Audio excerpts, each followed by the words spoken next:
Je voudrais dans un premier temps remercier très sincèrement le pompier qui par sa créativité, sa magnanimité a bien voulu que nous puissions tenir ce point de presse. Je ne vais pas non plus être ingrat, on ne pas remercier ceux qui, de près ou de loin, ont bien voulu contribuer pour que ce point de presse intervienne toujours. Je ne vais pas non pas aussi oublier les journalistes qui, malgré leurs occupations, ont bien voulu répondre de manière spontanée à ce point de presse. Comme vous pouvez bien le remarquer, Norbert Yamba, c'est un acteur connu au pays, de par son activisme, que ce soit au sein de la société civile, que ce soit au cours de mon parcours à l'IDPS.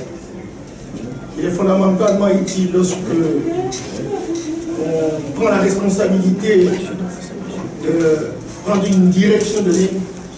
Il est important véritablement de préciser les choses pour éviter toute confusion possible. Si hier vous m'avez connu comme cadre de l'IDPS, ou à un moment donné j'ai fait office d'un acteur majeur de la société civile du Congo, il faut reconnaître qu'aujourd'hui, plus que jamais, j'ai pris la responsabilité devant l'histoire, devant la nation, de pouvoir faire véritablement la politique active. En devenant, comme vous pouvez le remarquer, secrétaire général de notre parti qui vient d'être créé, dénommé Front Citoyen pour la République. Je l'avais annoncé il n'y a pas une semaine, ce parti est déjà opérationnel. En attendant que la direction politique ne siège pour que nous puissions avoir une direction complète avec des animateurs bien précis, il est fondamentalement que c'est moi qui assure le pilotage de ce parti jusqu'à du contraire. Beaucoup se poseront la question de savoir pourquoi aujourd'hui Yamba, qui était à l'IDPS, un parti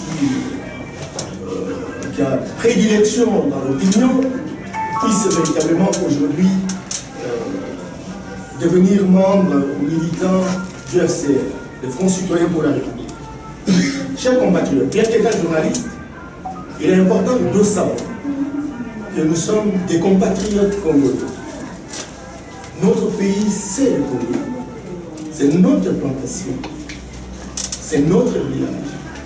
C'est notre église. Dieu nous a doté une méga nation. Une nation convoitée de Tchounou. Une nation où le soleil est gratuit. Une nation de 2 345 000 km². Une nation de plus de 2000 fois la Micronésie. Une nation de 5100 fois le Rwanda, qui nous embête et qui nous dérange à tout moment. Une nation de plus de 80 fois la Belgique. Une nation de plus de 120 fois le Luxembourg. Une nation de 4 fois et demi la France. Une nation de 9 fois le Japon. Une nation de 5 fois l'Allemagne fédérale. C'est un grand pays. C'est un grand pays avec la moitié de la forêt africaine, 47%. Vous savez le rôle de la forêt aujourd'hui intermédiaire. Nous sommes le deuxième puits écologique, après l'Amazonie. Dans le bassin du Congo, nous avons 135 millions d'hectares de forêt. Et vous savez qu'aujourd'hui, avec la croissance verte, avec l'économie verte, c'est justement la forêt qui devient véritablement le socle de toute l'économie du monde. Donc nous occupons la deuxième position après l'Amazonie. Nous sommes un scandale géologique. Qui ignore aujourd'hui que le Congo a tous les minéraux? Une étude récente qui a été démontrée dans les sites a révélé sur les 48 minéraux qu'on a trouvés, 12 n'existent nulle part au monde. Aujourd'hui, il y a la guerre à l'Est, de manière répétitive. Pourquoi? Simplement parce qu'il existe ce qu'on appelle le coltan. 80% des réserves du monde. Et vous savez que l'électronique, vous savez que le satellite, vous savez tout ce qui est lié à l'électronique aujourd'hui, c'est fabriqué à l'aide des colomotantalite et de coltan. Nous en avons 80%. Et lorsque vous regardez la situation véritablement de notre budget, la situation de notre peuple, vous n'avez véritablement pas de relation entre, n'est-ce pas, la disponibilité des potentialités et la pauvreté accentuée véritablement de la population. Aujourd'hui, le Congo, c'est aussi une puissance phonique qui peut ignorer que nous avons plus de 509 espèces de mammifères. Nous avons plus de 1000 types d'oiseaux qui est convoité par le monde. Nous avons plus de 350 sortes d'espèces de reptiles. 100 espèces de primates. Vous savez, le bonobo aujourd'hui, ça fait beaucoup d'argent à travers le monde. Simplement parce qu'on veut étudier si véritablement l'homme noir est à l'état d'animalité zéro. C'est comme ça qu'il déverse de l'argent pour faire des études sur le bonobo, etc. Mais nous en avons 100 espèces dans notre pays, dont le bonobo. Donc, nous sommes une puissance halieutique et vous savez que dans le monde, il y a des grandes entités qui ont véritablement autant de poissons, des lacs, compagnie, poissonniers. Et nous avons 150 000 espèces de poissons. Nous sommes suivis par l'Amazonie avec 413.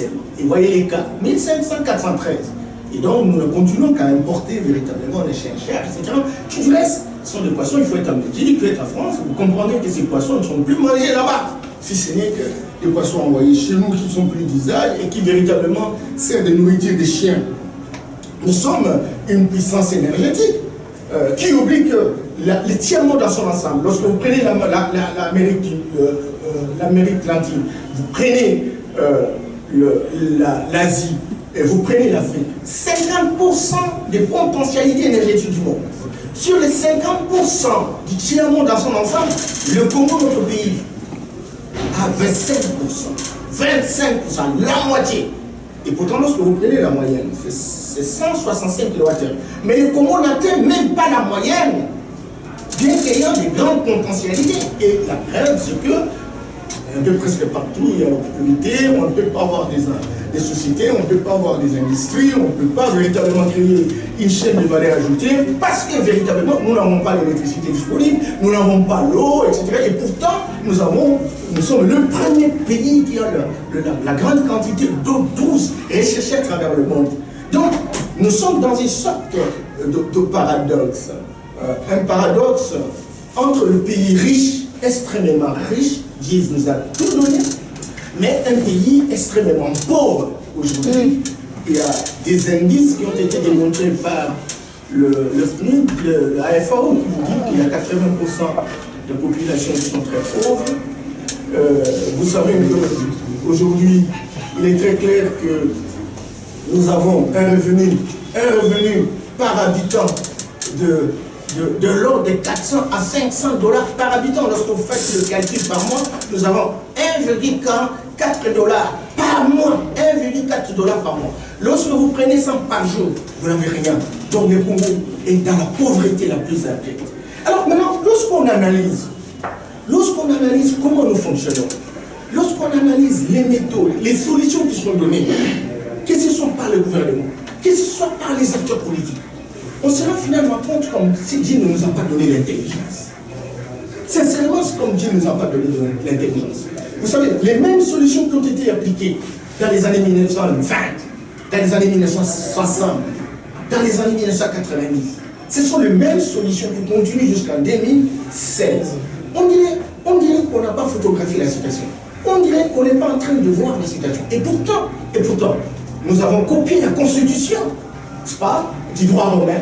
Nous avons copié la Constitution, n'est-ce pas, du droit français.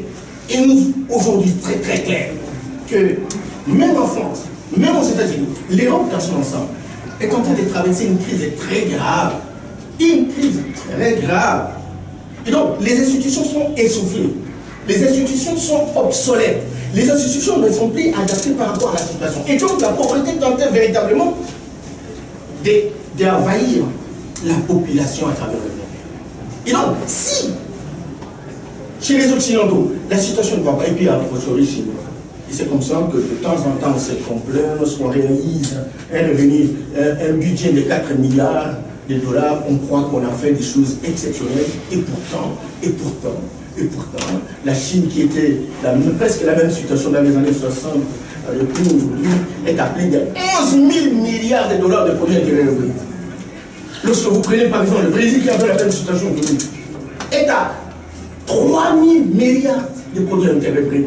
Lorsque vous prenez l'Inde, c'est 10 400 milliards de produits intérieurs bruts. Et donc, nous sommes à 40 milliards, 45. Lorsque vous prenez l'Afrique, d'une manière générale, il y a 5 locomotives en Afrique. En Afrique du Nord, vous avez l'Égypte, avec 285 milliards de dollars de produits intérieurs bruts. C'est la locomotive. Et vous avez, parmi les 10 pays les plus riches d'Afrique, vous avez la Tunisie, vous avez l'Algérie, vous avez l'Égypte. Et donc, ces pays-là, le Maroc, avec un revenu de plus de 5 000 dollars par habitant par an. Mais lorsque vous regardez à l'Afrique australe, c'est l'Afrique du Sud, le pays le plus riche d'Afrique. Et donc, 400 milliards de dollars par habitant, parmi les pays émergents. Et lorsque vous regardez, n'est-ce pas, en Afrique de l'Est, l'Éthiopie qui hier était un pays affamé, écoutez, aujourd'hui, l'Éthiopie a 287, la locomotive. Et lorsque vous comparez l'Éthiopie, vous regardez le Kenya, vous regardez la Tanzanie, ce sont des pays qui avancent. On dirait que vous êtes en Europe. Et lorsque vous regardez en Afrique de l'Ouest, vous avez le Nigeria. Vous savez, le premier milliardaire de l'Afrique, c'est un Nigeria. Mais ce sont des Noirs, ils sont de l'Afrique subsaharienne. Et donc, ils ont 520 milliards de dollars de produits intérieurs bruts. Mais la locomotive en Afrique centrale, c'est le Congo-Kinshasa, avec ses potentialités, je l'ai démontré. Mais vous savez, c'est combien? 40 milliards. Donc, le Congo est à genoux. Le Congo est en disparition. Le Congo ne va pas survivre. Tout est bloqué. Au-delà, véritablement, de la situation actuelle où les gens parlent de constitution. Même si on respectait la constitution, lorsque vous regardez les méthodes et les modèles de gestion de gouvernance de la République, on ne peut pas changer la situation de notre pays. Et donc, nous avons dit, allons-nous laisser le pays comme ça, pour avoir été pendant longtemps consultant international, il y a beaucoup d'institutions, on a sillonné à travers le monde. On s'est finalement rendu compte qu'il y a beaucoup d'expérience, il y a des grandes capacités, le pays est bloqué, il faut l'oxygéner, il faut défendre la République, il faut lutter contre la pauvreté. Et c'est comme ça qu'avec les amis, nous avons dit que non seulement nous devons trouver une réponse par rapport aux problèmes actuels et ponctuels qui posent problème chez nous, autour de la problématique du respect des délais constitutionnels. Mais il y a aussi un problème de fond, parce que les institutions se mettent à place. C'est pour répondre et résoudre les problèmes de la population. Les questions de la population ne sont pas résolues. Et donc, il faut des méthodes qui permettent véritablement à lutter contre la pauvreté de notre peuple. D'où nous avons, avec les amis, mis en place ce qu'on appelle les fonds citoyens pour la République. Ces fonds citoyens pour la République, c'était un grand mouvement de restitution de la République aux citoyens. Un mouvement qui ressource de la synergie des citoyens. Les citoyens d'en haut, les citoyens d'en bas, qui véritablement deviennent des copropriétaires de la République. Ils se disent qu'il faut arrêter avec la mauvaise gestion. Il faut produire des richesses. Il faut mettre l'accent sur la technologie. Il faut mettre l'accent sur la recherche fondamentale. Il faut mettre l'accent sur la recherche appliquée pour construire une dynamique de croissance, de richesse, etc. Et la croissance des richesses va permettre de véritablement donner des moyens qui permettent de résoudre le problème de la population. Il faut un parti qui a des ambitions, pas un parti pour se positionner, mais c'est un parti qui nous dit, dans les 10 ans, dans les 30 ans, dans les 50 ans, surtout qu'en 2030, le Congo aura 112 millions d'habitants. Et regardez, nous sommes à 70 millions. Avec 70 millions, on n'est pas capable de nourrir la population. Et en 2050, on sera à 150 millions. Donc ça sera le double de la situation d'aujourd'hui. Et si, avec la même intelligence, avec la même méthode, ou quand on produit quelque chose, on achète quelque chose occasionnel, on croit qu'on a fait des choses phénoménales.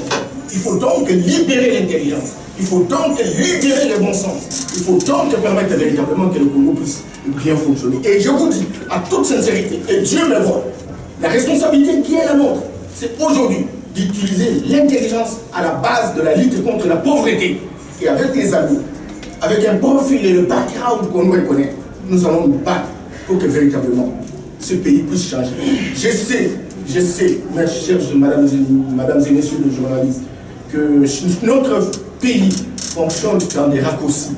Le raccourci, c'est-à-dire on veut gagner facilement, on veut manger, on veut jouir. Et il est difficile qu'on ait des personnes qui croient à 30 ans, à 50 ans. Et quand quelqu'un amène un discours qui vous dit, voilà, dans 30 ans, ce qu'on va faire, quelqu'un se pose la question, va-t-on arriver à 30 ans, il faut que je mange aujourd'hui. C'est peut-être ça, la douleur d'enfantement. Mais nous croyons sincèrement la capacité de notre peuple de se transformer. C'est pour cette raison que nous avons voulu créer ce parti politique. Créer ce parti politique pour lutter, pour défendre la République. Et la défense de la République, ce sont ces institutions. Ces institutions sont reconnues par la Constitution, qui est la loi fondamentale, par les textes réglementaires. Et parce que nous voulons défendre la République, nous devons tenir véritablement compte de ces différents textes qui permettent de régenter la République. Deuxième chose, ces textes ne peuvent rien servir si on ne lutte pas contre la pauvreté. Il faut des méthodes, il faut des stratégies innovantes. Nous croyons avoir le profil et la capacité nécessaire pour que nous puissions générer d'autres alternatives qui permettent véritablement de donner solution aux problèmes de notre peuple. Et troisièmement, je voudrais lancer un appel solennel à tous les Congolais. Je sais qu'il y a beaucoup de Congolais aujourd'hui dans la presse. Et la presse est le quatrième pouvoir. Quatrième pouvoir parce qu'elle permet véritablement de livrer les informations. Et l'information est la matière première de la connaissance. Et s'il n'y a pas de connaissance, quand on est ignorant, on est complètement perdu. Nous croyons sincèrement, il faut qu'à un moment donné, que la légitimité, la spontanéité dans la défense de notre pays soit véritablement le leitmotiv de tout le monde. Nous croyons sincèrement que la presse sera avec nous pour nous soutenir. Nous avons des idées. Nous avons des idées. À l'intérieur comme à l'externe. Et on nous répond par rapport à ça. Et nous sommes capables véritablement d'agir dans l'essence et de transformer dans le pays. Nous demandons également à tous les paysans qui sont disséminés à travers le pays, qui aujourd'hui ne peuvent pas vendre leurs produits, qui aujourd'hui sont privés des routes et des desserts agricoles. Il y en a 88 000. On a simplement travaillé pendant tous ces temps. Dans les 50 ans de notre indépendance, 2000 seulement, sur les 88, sur les 145 000 km, 1000 km de route. On a travaillé seulement sur 2500. Sur les 14 000 km de voies ferrées, de voies fluviales, on n'a même pas commencé à baliser la fleuve. Sur les 7000 de voies ferrées, ferroviaires, et donc on est en train d'entendre, parce qu'il y a trop de promesses. Écoutez, nous avons intérêt. Avec les 1500 ponts aujourd'hui, il n'y a que 20 qui sont opérationnels avec le concours de la coopération technique belge, de la Banque mondiale, du programme des Nations Unies pour le développement. Nous avons à peu près 3500 ponts aujourd'hui. Il y a une vingtaine. Donc, sincèrement, par rapport à ça, nous croyons avoir des relations. Nous avons des relations parce qu'on y a travaillé avec plusieurs acteurs multinationaux, etc. Et nous estimons pouvoir apporter véritablement des alternatives qui permettent à notre pays d'avancer. Je termine par vous dire que la position du FCR, par rapport à la situation actuelle, c'est de défendre la République. La République a mis en place ce qu'on peut appeler ces dispositifs juridiques. S'il n'y a pas de droit, il n'y a pas de l'ordre. Et le droit qui est le nôtre, c'est notre constitution, qui est la loi fondamentale. Il faut la respecter. Il faut véritablement la respecter. Moi, je pense que personne ne peut être au-dessus de la Constitution. Et si dans l'hypothèse qu'on se trouve dans une situation bloquée, je pense qu'on peut aller dans une situation de philosophie pratique politique. On fait quoi pour sauver? Mais ce qui se passe aujourd'hui, ce n'est pas dans le sens de vouloir sauver. C'est dans le sens d'aggraver la situation déjà précaire. C'est pourquoi nous disons qu'on arrête avec ce qui se passe aujourd'hui. Il faut chercher des solutions au grand remède. C'est-à-dire des acteurs qui ont un poids politique et qui pensent et qui sont capables véritablement de se mettre d'accord sans que quelqu'un puisse véritablement se présenter en termes d'avoir plus de muscles que les autres pour s'imposer dans la dynamique de la gestion de la République. Ceci étant, je réitère mon appel à tous les collègues qui sont dans les entreprises, tous les collègues qui sont dans l'administration publique, tous ceux qui travaillent dans le privé, les docteurs, les chauffeurs, les journalistes, les professeurs d'université, les médecins, les syndicalistes. Voilà l'occasion. Venez, on va travailler ensemble. On va travailler ensemble. C'est la discussion, c'est l'intelligence qui va primer. Nous ne sommes pas dans la logique de la force, du droit de la force. ne sont dans la logique de la force du droit. Ce sont les échanges. Et je crois que ce sont les échanges qui peuvent sauver la République pour relever le vrai défi, qui est celui de lutter contre la pauvreté. Merci bien. Alors, nous allons passer à la deuxième étape. Si vous avez des